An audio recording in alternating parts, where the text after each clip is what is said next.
Hello friends, welcome to the new episode of my channel. আমি মৈনাক আর আপনারা দেখছেন Mainak explained YouTube channel. তো আজকে এই ভিডিওতে আমি রিয়াকশান করব মোস্ট অ্যান্টিসিপেটেড ছবি, মোস্ট অ্যান্টিসিপেটেড একটি হরর ছবি, জ্যাজ মাল্টিমিডিয়া সিনেমা জিন 3, মানে জিনের 3 নম্বর পার্টের পোস্টার এসছে। এই পোস্টারটার ভালো দিক খারাপ দিক নিয়ে আলোচনা করবো আজকের এই ভিডিওতে, আর এই সিনেমাটা কেমন চলতে পারে সেটা নিয়ে আজকের এই ভিডিওতে ডিসকাস করবো। এবার এই পোস্টারটার মধ্যে ভালো দিক বলতে বেসিক্যালি কিছুই নেই, এই পোস্টারটার পুরোটাই খারাপ দিক। কারণ একটা হরর সিনেমার যেটা পোস্টার, এটা পোস্টারই মনে হচ্ছে না, মনে হচ্ছে আমি অনেক ভালো করে এটা কী দেখাতে চেয়েছে আলটিমেটলি, এই পোস্টারটার মধ্যে তো কিছু একটা দেখাবে, কী দেখাতে চেয়েছে। তো অনেক খুঁজে বুঝতে পারলাম একটা বস্তার মধ্যে একটা বাচ্চাকে পুড়ে দিয়েছে, বস্তার মধ্যে নিশ্চয়ই দম বন্ধ হয়ে বাচ্চাটা মরে গেছে, যে বস্তা ছিঁড়ে ভূত হয়ে বেড়াচ্ছে, এইটা হলো কনসেপ্ট। হ্যাঁ, এই কনসেপ্টে সিনেমা তৈরি হচ্ছে, জাস্ট ভাবো বস্তা ছিঁড়ে ভূত বেড়াচ্ছে, মানে কনসেপ্টটাই কি হাস্যকর।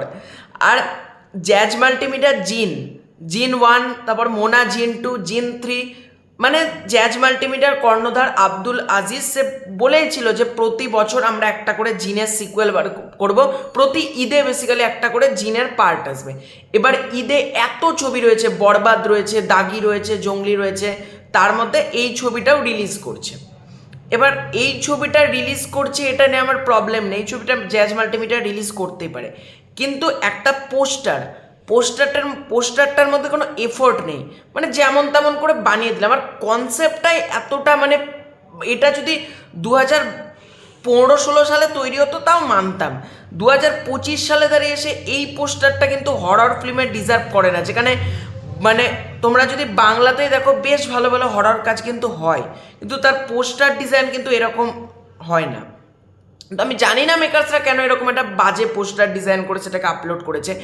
এবং এর যে কর্ণধার, এরা প্রতি বছর একটা করে নোংরামি খেলা খেলে, মানে হসপিটালে নিয়ে যাবে, মানে সিনেমা হলে এত ভয় লাগবে, ভয়ের সামনে কেউ দেখতে পারবে না সিনেমাটা, মানে সিনেমা হলের বাইরে অ্যাম্বুলেন্স লাগানো থাকবে, একা হলের মধ্যে থাকলে 1 লাখ টাকা পুরস্কার দেবে, মানে নোংরা একটা প্রমোশনে মেকার্সরা এখানে করে, যেটা আমার পছন্দ না। মানে জ্যাজ মাল্টিমিডিয়া হাউসটা কিন্তু প্রচণ্ড ভালো, এককালে নবাব তৈরি করেছে, শিকারি তৈরি করেছে, মানে এসকের সাথে চালবাজ তৈরি করেছে, ভাইজান এলোরে করেছে, কিন্তু এখন যে হাউসটার কি হয়েছে আমি নিজেই জানি না। তো এই পোস্টারটা এখনকার দিনে ডিজার্ভ করে না। এবং এটারও দেখবেন সে নোংরা প্রমোশন মানে হবে, এটারও সেই হসপিটালে নিয়ে যেতে হবে, তার অ্যাম্বুলেন্স, এত ভয়, একা দেখতে পারলে 1 লাখ টাকা, কিন্তু আলটিমেটলি কিছুই হয় না। কিছু ভাড়া করা মহিলা নিয়ে আসা হয়, তারা একটু বলে ওরে বাবারে কি ভয় পেলাম, আমরা পুরো সিনেমাটা দেখতে পারলাম না গো, ওরে বাবারে করে সব কটা বেরিয়ে যায় হল থেকে, এটাই হয়।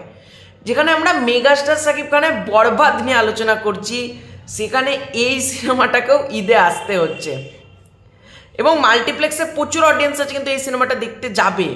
এটা আমি কিন্তু রোস্ট করছি, হাসি করলি খিল্লি করছি, কিন্তু এটা দেখতে যাবে, এটা ফ্যাক্ট। কারণ অনেকে কিন্তু হরর ফিল্মের দর্শক, ঠিক আছে, এরকম হরর ছবি কিন্তু তারা দেখতে পছন্দ করে, তাই তারা কিন্তু যাওয়ার চান্সেস রয়েছে। এবং জ্যাজ মাল্টিমিডিয়া দেখি এবার নোংরামিটা কোন পর্যায়ে নামে, কত বড় মিথ্যা প্রতিশ্রুতি এবার দর্শকদের সামনে প্রেজেন্ট করে। এবং জিন 1 আর জিন 2 তো একটা অতীব খাজা সিনেমা, আমি সিনেমা দুটো দেখিনি, কিন্তু ট্রেলার টিজার দেখে আর পাবলিকের কমেন্ট দেখে বুঝে গেছি সিনেমাটা কী পরিমাণ খাজা সিনেমা হয়েছিল। তো জিন 3 নিয়ে আমার কোনো এক্সপেকটেশন নেই, টিজার ট্রেলার আসুক, সেটা দেখি কত ভয়ে মানুষ মুতে দেয় না হেগে দেয়, সেটা দেখার জন্য আমি লিটারালি এক্সাইটেড আছি যে মানুষ কী করতে পারে আলটিমেটলি। তো এটাই ছিল আজকের ভিডিও, ভালো লাগে তাহলে লাইক করো, শেয়ার করো, সাবস্ক্রাইব করো, তোমাদেরকে ওপিনিয়ন জানাও। খুব শীঘ্র আছে নতুন কোনো ভিডিও, ততক্ষণ বাই বাই।